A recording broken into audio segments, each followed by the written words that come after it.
Oke, Welcome back to Detik Sore. gak cuma hore-hore. Ini baru kali pertama kita nggak cuma hore-hore dari tadi awal kita opening. Emang iya ya? Oh kita dari tadi gak ngasih tagline ya? Gak apa-apa deh, seluruh dunia kan udah pada tahu tagline Iya. kita. Kayak gak perlu ada tagline-tagline tuh untuk program-program awal aja.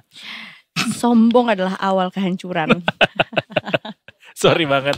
Welcome back to Detik Sore, gak cuma hore-hore Detikers. Dan sekarang karena udah mau jam 4 ya langsung saja menuju ke lovely guest kita, yaitu Betul. Mbak Sheryl Tanuwijaya di sini dari Dari Investasiku. Investasiku, selamat sore. Selamat sore Mbak Sheryl, how are you? Bagaimana di Senin ketiga di bulan Oktober ini? Kita udah 3 kali Senin loh. Iya, Oh gitu, ini. ya ampun. dari 5 kali yang harusnya hari ini. Iya, berarti sudah 60% ya. Betul. Apa tuh? Kita Menghadapi Oktober. Menghadapi Senin iya. di bulan Oktober. Iya betul. Walaupun Oktobernya belum nyampe setengah ya, padahal. Ya. Oke. Tapi kita punya pertanyaan sebelum menuju ke market review hari ini, Mbak Sheryl. Oke. Lengkapilah apa lirik berikut tuh? ini. Boleh. Dering teleponku membuatku tersenyum di pagi hari. Kau bercerita semalam kita bertemu dalam mimpi. Lagu apakah itu? Nggak usah diketik Google. Nggak usah. Ketahuan nih. Apa ya? Pokoknya tahu liriknya. Tahu lagunya berarti? Tahu. Tahu, coba. Dering. Humming. Ini aku titik lagunya. Gue suka salah nada. Dering teleponku. Itu masih. Jadi lupa. Dering teleponku membuatku tersenyum di pagi hari. Oh, dekat di hatiran. Nah, kalau Nyontek. gitu, Ran beneran nih kita lari. Ran benar kita nih. Lari dari kenyataan. Dia pengen lari. Betul, tapi jangan untuk nextnya Mbak Sheryl nggak boleh googling. Oh Iya. iya. Ya. Pon Dan kita- call. Kalau nggak Pon poinnya friend kurang boleh. 1. Pon bos. demi bos ini ya, banget. sambung lirik ya. Takut. Alright, kita Senin sore ini mengawali IHSG tadi di level 7520 dan sore ini IHSG-nya di level 7559. Pergerakannya cukup aktif ya, Bun. Ini lagi Iya, Mbak Sheryl. aktif-aktifnya ya, Bu. Kalau Cukup- misalnya kita lihat layar kan cukup datar, didominasi iya. sama zona hijau. Ini tuh sebenarnya. kalau nggak salah sama hari Jumat nggak jauh beda ya secara grafis. grafisnya. secara Betul. grafiknya. Jadi pergerakan IHSG memang hari ini relatif sunyi senyap ya. Kalau kita cermati, turnover juga minim nih, di bawah rata-rata, masih baru 8,7 triliun ya, masih running sih. Tapi kan sudah closing, jadi sisanya di pasar nego biasanya nggak terlalu signifikan juga gitu. Nggak terlalu jauh bedanya ya. Harusnya. Gitu. Memang pergerakan bursa IHSG kita hari ini tuh kurang lebih mirip kayak bursa regional Asia yang seperti kekurangan sentimen. Konsolidasi alias loyo gitu. Meskipun di hari Sabtu kemarin Menteri Keuangan China akhirnya sudah konferensi pers. Tapi sayangnya sentimennya tuh mix. Ya lagi-lagi baru sebatas statement teori, belum ada angka pasti nih stimulusnya berapa besarannya. Ya. Baru rencana-rencana doang gitu. Padahal sebetulnya pernyataan yang hari Sabtu itu kita tungguin tuh katanya mau menampik Menampik dong. Menempik tuh pik. Menempik. menampik berita yang menerjang market China ya. Jadi apa yang disampaikan kemarin sebetulnya, Mbak? Iya, jadi beliau memberikan kisi-kisi ya, bocoran tapi nggak terlalu bocor. Ya bocor halus berarti ya. Oh, Waduh. bocor halus. Waduh. Iya. Oh jadi nggak terlalu bikin pasar akhirnya dapat kepastian gitu. Hanya memberikan akan memberikan paket kebijakan stimulus fiskal untuk mendukung rumah tangga masyarakat ke bawah. Lalu juga mendukung pemulihan sektor properti, menambah modal bank pemerintah dan lain-lain supaya pertumbuhan ekonomi di China bisa sampai 5% di akhir 2024 ini. Tapi sayangnya besarannya tuh nggak dikatakan berapa besar kayak gitu. Meski demikian, bursa China sih meresponnya positif-positif aja. Kita lihat indeksnya hari ini menguat 2%. Tapi bursa Asia lainnya seperti Hong Kong justru dimanfaatkan untuk profit taking. Karena sebenarnya di pekan ini tuh juga banyak rilis data ekonomi China. Ya. Kayak gitu, misalnya data inflasi, lalu ada lagi data yang paling dicermati sama pasar nih, yaitu data PDB, pertumbuhan ekonomi Tiongkok kuartal ketiga. Lalu adanya juga sangat strategis di akhir pekan, tepatnya di hari Jumat. Jadi membuat investor nih penasarannya maksimal. Emang sengaja itu bentuk strategi ya kayaknya ya. Biar dinantikan, biar para investor tuh pas weekend tuh disuruh mikir gitu ya. Sepanjang pekan tuh disuruh mikir. Apalagi di pertengahan pekan ini ada RDGBI, Bank Indonesia. Betul. Itu juga membuat pekan ini seru lah.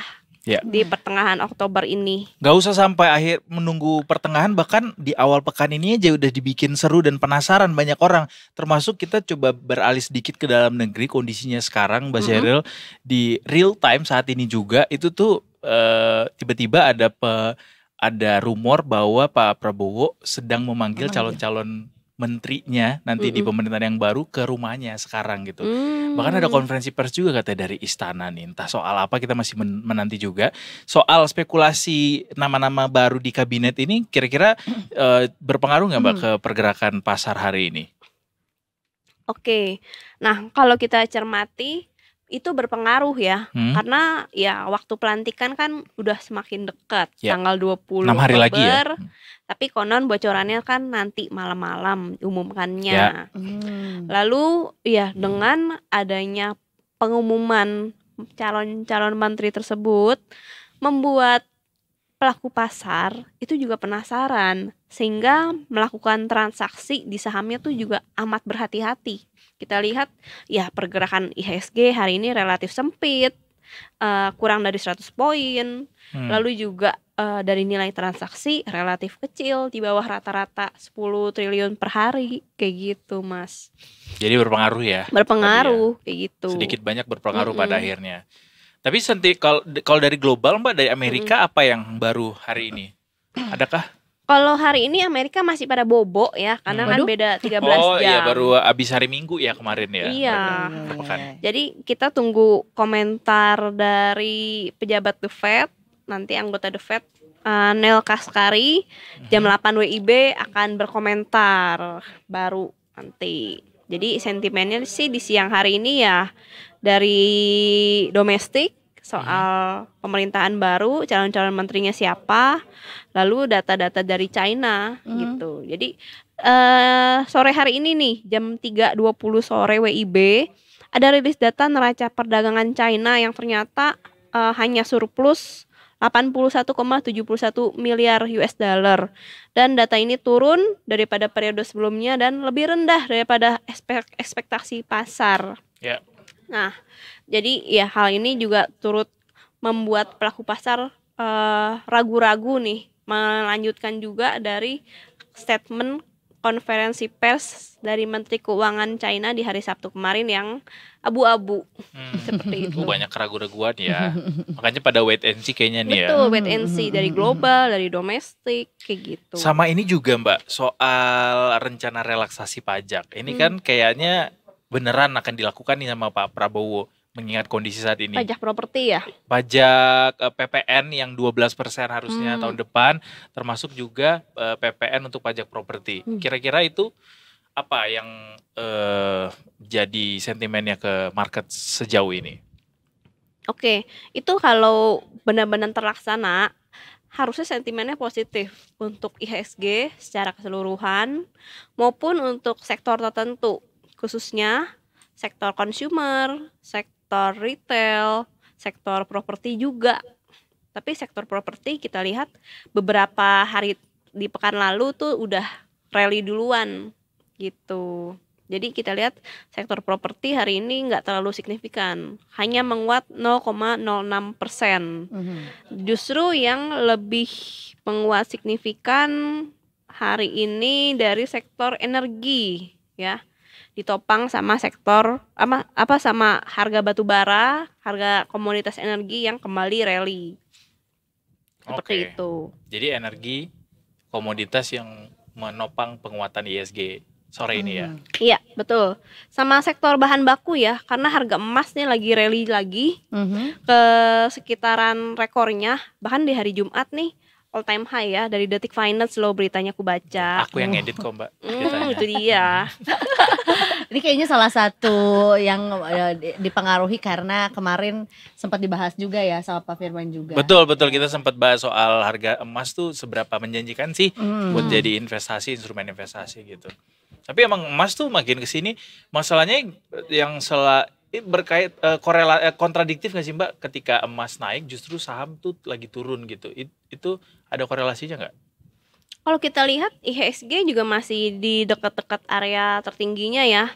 Buktinya sekarang masih di level 7.500-an, which is secara year to date itu udah menguat 3-5%. Itu ya udah oke. Dibandingkan di awal tahun kita tahu IHSG itu masih di bawah 7.000 ya.